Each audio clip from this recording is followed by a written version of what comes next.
A todo armado. Gracias por venir, gracias por venir. Hola. Bien. Sí.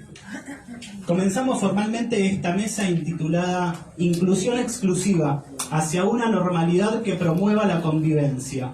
¿Convivencia o inclusión? El lenguaje inclusivo, ¿para qué? De MAD, el movimiento El arte de desestigmatizar. Paso a presentar a los participantes de este espacio. A mi derecha tenemos a Liliana Cove, psicóloga social y actriz, directora, autora y docente teatral, autora del artículo Desestigmatizar la mirada, fundadora de MAD, del staff de Fundación Salud, expresidenta de la Red Argentina de Arte y Salud Mental. También a mi derecha tengo a Víctor Pedro Jiménez, actor y narrador oral, corrector y editor de libros, estudiante de la carrera de Artes de la Escritura, fundador de MAD. Quien les habla, Jonathan Greenberg, licenciado en musicoterapia, especialista en psicogerontología, psicólogo social, creador de dispositivos de salud mental, musicoterapeuta de la sala de rehabilitación del Hospital Pirogano y autor de diversos escritos, entre los cuales está Rótulos hirientes, Estigmas permanentes, la transformación al poder. También estará nuestra escenógrafa y maquilladora teatral, Claudia Vanessa Torres. Ella también es artista y docente en talleres de plástica y muralismo. También es fundadora de MAD. Y tendremos, nuestra bailarina y performer, Leila Sabina Cove. Y queremos agradecer también al diseñador de la escenografía, que es diseñador y artista audiovisual, y su nombre artístico es Cosmopolitan. Bueno, como los últimos seremos los primeros, arranco un poquito yo, tratando de pensar un poco la normalidad. El origen de la palabra normalidad alude a regla, a algo que no está desviado, que no está torcido, algo que no está chueco. También a lo usual y lo frecuente. Podemos pensar la sociedad como un espacio de construcción de identidades colectivas, que necesita de un mundo de significaciones. ¿Para qué? Lo necesita para justificar y mantener las normas y ese orden, y sobre todo los medios que utiliza. Si existe y convivimos con el orden instituido, lo podemos llamar lo existente, también hay posibilidades de cambio, de manifestar el deseo, de desear algo diferente a lo ya existente y también de desplegar nuestra imaginación para lograrlo. Una manera de construir algo diferente a lo que ya existe. Pero este aquí el problema. ¿Qué pasa cuando este orden instituido opera desde la crueldad? Cuando cae en la pasividad, cuando tiene dificultad para poner en cuestión, cuando carece de pensamiento crítico y cuando queda anticuado, rancio, podríamos decir descontextualizado. Se nos vienen varios ejemplos a la mente. Le invito a que podamos pensar en el machismo, en el racismo, la aporofobia, las lógicas del encierro, como la carcelaria, la manicomial, el viejismo, etc. ¿Cómo pensamos la diversidad? Si todas las personas somos distintas, ¿qué diferencias albergan y cuáles no? ¿Quiénes son víctimas de la exclusión y la expulsión social? ¿Y por qué hablamos de inclusión y no hablamos de convivencia? Siempre me hizo mucho ruido porque se me vino a la mente Galeano cuando él hablaba de la horizontalidad y no hacerlo en la donación, sino hacerlo desde el compartir. Entonces resonaba con eso y pensaba la horizontalidad de la convivencia. Sobre todo pues lo pensamos desde un semejante, no quiero decir prójimo, porque me suena medio religioso, pero desde un igual, ¿no? Y hay una redistribución del poder, una simetría. En cambio, desde la verticalidad se puede pensar más como el favor o la limosna. La horizontalidad podemos pensar en la sensibilidad, la empatía, el compartir, el cooperar, el copensar, sentir y hacer colectivo, y el derecho humano de tratar y ser tratados con ternura. Cuando pensamos en la verticalidad podemos pensar en las jerarquías, ¿no? Que son implícitas, no son explícitas, y hay una concentración de poder. Recuerdo que Freire decía que todas las relaciones humanas son relaciones de poder y en todas las relaciones somos u opresores u oprimidos. Y me parece muy interesante replantear dónde nos posicionamos cuando somos oprimidos y dónde nos posicionamos cuando somos opresores. Porque todas las personas en algún momento de nuestras vidas también somos opresores. Y también hay que ser muy cuidadoso porque nadie está exento de padecer alguna dificultad. Pensaba en la figura del chivo. El chivo, que fue el animal elegido por los judíos para sus fiestas de las expiaciones, para depositar y descargar en las culpas de este animal todas las culpas del pueblo. Y se me venía como una analogía, una metáfora, una similitud con lo que pasa en la realidad. Podemos ir más allá e incluso pensarlo como no de culpable, sino aquello velado en un acto que no se termina de entender y asusta, ¿no? Algo inesperado, sorprendente, amenazante, como que, no sé, de repente yo haga, no sé, en el medio de una exposición, o sea, es desubicado, es anormal, es inesperado. Si alguien está viendo afuera, bueno, va a pensar que estoy loco, me encanta, ¿no? Y hay algo de subvertir un poco esta normalidad. Rotular es una jugada peligrosa, sobre todo cuando no hay registro, reflexión, entendimiento y por ende no hay elaboración. El chivo también es muy utilizado, bueno, en ciertas culturas el olor a chivo no es el olor, la sudoración que tenemos algunas personas, bueno, yo no, pero algunas personas, tengo un amigo que tiene el famoso olor a chivo. Se me viene a la mente lo que me dijo una persona en la puerta del Borda, que me dijo: la transpiración de tu locura deambula por el espacio. También se me viene a la mente el cabrón, que es como, digamos, el papá macho del chivo, ¿no? Que se lo define como persona que actúa mal y perjudica a los demás. También se le deriva de chivo y de cabra capricho, ¿no? Que suele ser, bueno, cabra, por supuesto, totalmente peyorativa en la RAE, nuestra querida amiga la RAE, ¿no? Que es una institución en Madrid que dice cómo tenemos que hablar en otros lugares. Dice: un animal cuyos brincos extravagantes son imprevisibles.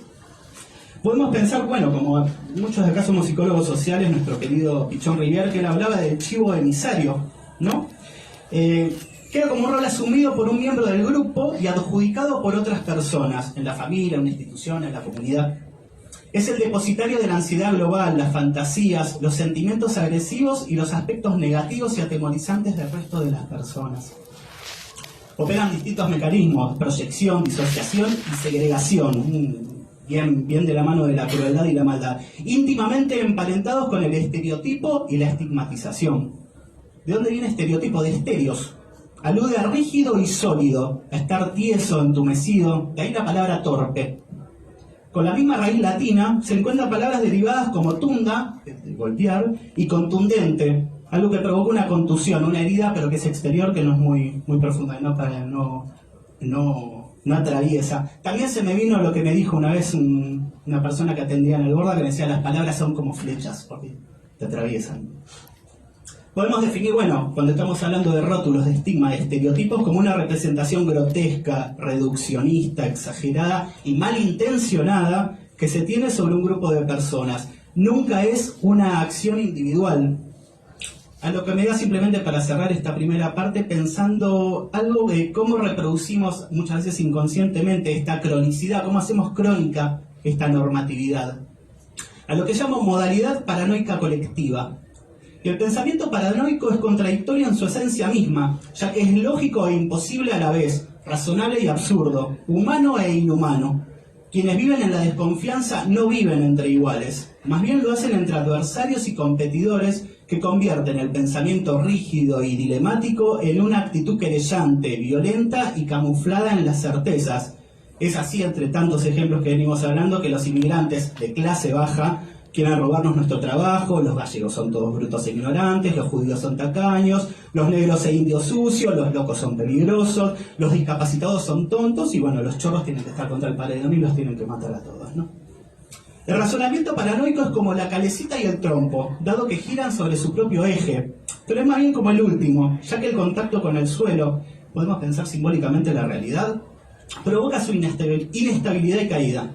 En el síntoma paranoico está en juego la identidad como punto de afirmación propia y un encuentro con un otro, pero es un otro cosificado, desubjetivado o peor aún, estigmatizado y demonizado.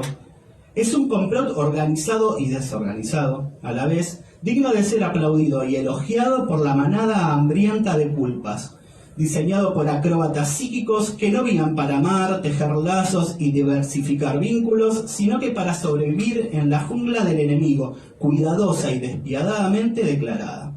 otro tipo de iniciativa y otras maneras de manifestar el deseo, el goce, el placer y la satisfacción que habite por fuera de este orden instituido es una manera de anormalidad y por supuesto de condena. El chivo está servido en la mesa y los monstruos tienen hambre. Le paso la palabra a Víctor.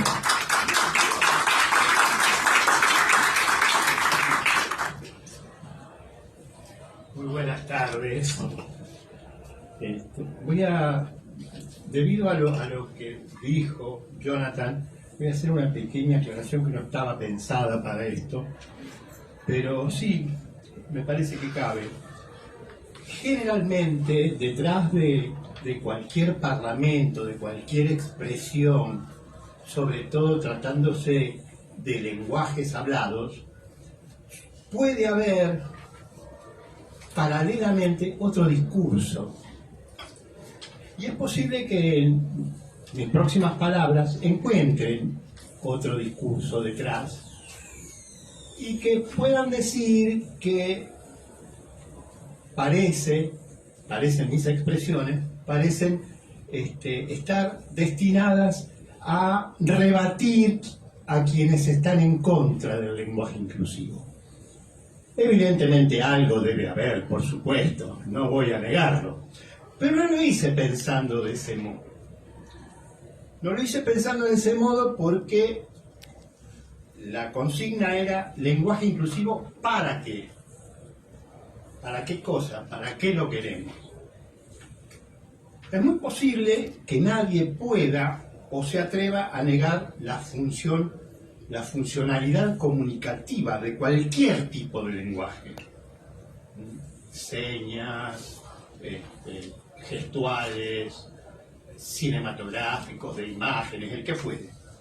Esta funcionalidad comunicativa es uno de los motores del desarrollo integral de las sociedades, lo cual representa la característica más importante del lenguaje, su funcionalidad política. Por eso decimos que todo lenguaje es político, porque organiza a la polis, a la sociedad. Esa funcionalidad política que se manifiesta en toda actividad y o conducta humana, desde las más intrascendentes hasta las más importantes. Es por esto que puede afirmarse lo que dije recién, que todo lenguaje es político. Por lo tanto, ha resultado históricamente que en sociedades estructuradas en desigualdades del carácter que fueren, en restricciones a los derechos humanos, civiles, laborales, etc., en menosprecio a la justicia, el lenguaje siempre, pero siempre responderá a la necesidad de imponer esas desigualdades como así también a justificarlas. De allí, obviamente, se desprende, por ejemplo, en nuestro lenguaje hablado, que es el español, la primacía del masculino sobre el femenino. Esa manía de que lo generalizado tiene que estar siempre expresado en términos masculinos. Sin embargo, a raíz de las diversas especializaciones que han surgido en las ciencias, que con perspectiva histórica investigan los lenguajes, tendrán que enfrentar la tarea de explicar el fenómeno de la inclusión desde el lenguaje, cosa que con los paradigmas que existen es imposible. O bien, ¿por qué el lenguaje hasta ahora ha tenido un rol más bien de exclusión para con ciertos sectores de la sociedad? Y llamativamente, estos sectores no siempre, hace un rato me preguntaba una persona, si son siempre los minoritarios. A veces no. A veces hasta el lenguaje de los sectores mayoritarios es excluido. Recuerdo un ejemplo, ahora me vino a la cabeza, de una palabra que quienes somos mayores la vamos a recordar en sus dos formas, singular y plural. Una palabra que fue excluida, no fue excluida, no fue incorporada jamás a ningún diccionario. Y cuando yo la diga, van a decir, pero esa palabra existía, matagato o matagatos. Esa palabra jamás fue incluida en ningún diccionario. ¿Por qué? Porque el adminículo ese fue bautizado así por el común de la gente. Y yo recuerdo cuando yo era chico que todos los pibes de mi barrio hablábamos de los matagatos. O sea que eso que suelen decir a veces los popes de la Real Academia, de que la masificación del lenguaje hace que lo incorporen, no siempre es cierta. No siempre es cierta. Obviamente que se dejan esa premisa para no parecer lo que son, estandarizadores de lenguaje. Sí, no hay Por problema eso si dicen, no se le prueba. ellos no dicen que el término es incorrecto, que no es apropiado, que no sirve. No dicen eso. Dicen que lo incorporarán cuando su uso sea masificado. Pero ahora bien, ¿cómo se va a masificar el uso de un vocablo que es propio de un sector minoritario? Jamás. Por lo tanto, eso ya queda totalmente excluido. Para lograr el objetivo de inclusión no puede olvidarse que el lenguaje es una entidad viva, susceptible de mutabilidades tanto en los significados, en las funciones gramaticales y o sintácticas de las palabras, en las pronunciaciones y en los significados de las palabras. Porque ese es otro de los temas. A veces, cuando viajamos por provincias argentinas, nos damos cuenta que las formas gramaticales, formas sintácticas también se alteran, también se cambian, y son propias de determinado lugar. Recuerdo siempre una expresión que a mí me llamaba mucho la atención y era: había sabido ser. Yo soy santiagueño. Ese había sabido ser generalmente se refería a que esa persona era algo que en algún momento lo tuvo escondido. Para nosotros, porteños de aquí, indescifrable prácticamente, y está hablando en un español que podemos comprenderlo perfectamente. No podemos comprender el discurso que viene por detrás, pero sí el que está adelante. Esas mutabilidades se dan por varios y diferentes factores: el habla propia de quienes pertenecen al mismo sector social, variantes regionales de un mismo lenguaje, variaciones según la edad de los hablantes y también a las peculiaridades de ser, pensar y expresar gustos y necesidades individuales. Porque a veces hasta los términos que tienen que ver con el divertimento, con el pasatiempo, también son censurados.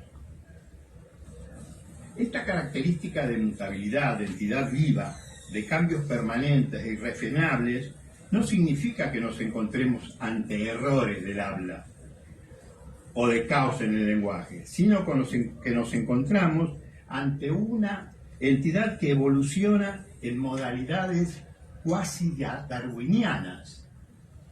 Precisamente estas razones son las que nos demuestran que no existen dueños del lenguaje, sino que el lenguaje ha sido apropiado y enajenado al conjunto de la población hablante, quien es el auténtico dueño del lenguaje. Así como suele decirse que la tierra es de quien la trabaja, podemos tranquilamente decir, y sin temor a equivocarnos, que el lenguaje es de quienes lo expresan y más precisamente de quienes lo crean, lo mutan y lo desarrollan. Generalmente la creación y el desarrollo de los lenguajes obedecen a razones utilitarias, de practicidad para comunicar lo que se desea comunicar. Y esto puede pertenecer a cualquiera de todas las actividades que desarrolla la especie humana: económica, de productividad, de intercambios, de aprendizaje, de enseñanza, de la vida cotidiana y hasta, como dije anteriormente, del divertimento y el pasatiempo.